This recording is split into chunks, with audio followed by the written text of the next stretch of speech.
Here with Dave Leone, Executive Chief Engineer at Cadillac. CTS-V Sport is a pretty good car. What do you do to make this even better? Several things. First of all, we stiffened the body structure.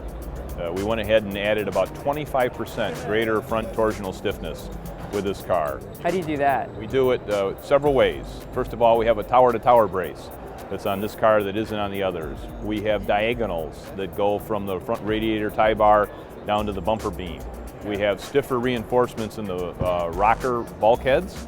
And then we have a aluminum two-piece shear panel that is basically closes out the whole lower cradle. It's a beautiful piece that is extremely stiff and basically adds significant torsional stiffness to the front lower cradle, and it boxes that section in. And we have other braces that go from the tower to front of dash that are reinforced on this model.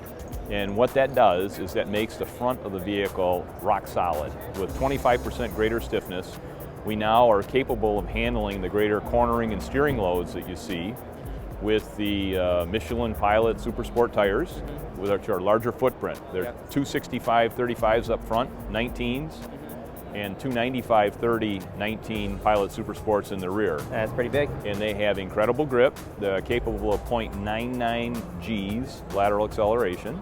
Pretty serious. We put 6-piston fixed caliper Brembo brakes up front, 4 pistons in the rear, and we have the largest rotors we know of in any sedan that are cast iron, and they're 390 millimeters in diameter in the front, 365 in the rear. So the car with its 640 horsepower, 630 pound-feet of torque, capable of 0 to 60 in 3.7 seconds and 200 miles an hour top speed, we can bring it down successively without fade. I defy you to fade the brakes on this vehicle. I'll try. You can try, but I'm confident you won't be able to make it happen. And putting all that power to the rear wheels, did you guys consider any four-wheel drive systems?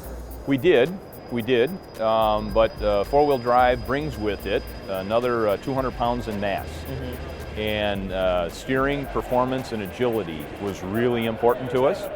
And we didn't want to increase our front weight bias by putting another 200 pounds on the front wheels. Right. And so we elected to stay with rear-wheel drive, and it gives us the greatest cornering capability, it gives us the greatest steering response. It's very light and agile. This car is about 90 pounds lighter than the CTS-V it replaces, yet with significantly more power. We made a conscious choice to remain rear-wheel drive, and we can get optimal performance out of it.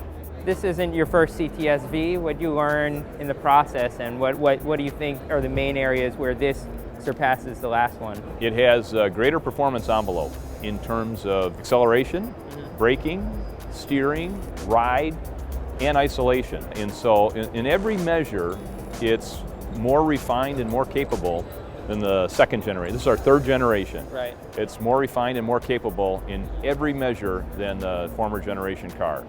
And we believe with more power and capability than the competition, we have a great chance of surpassing them.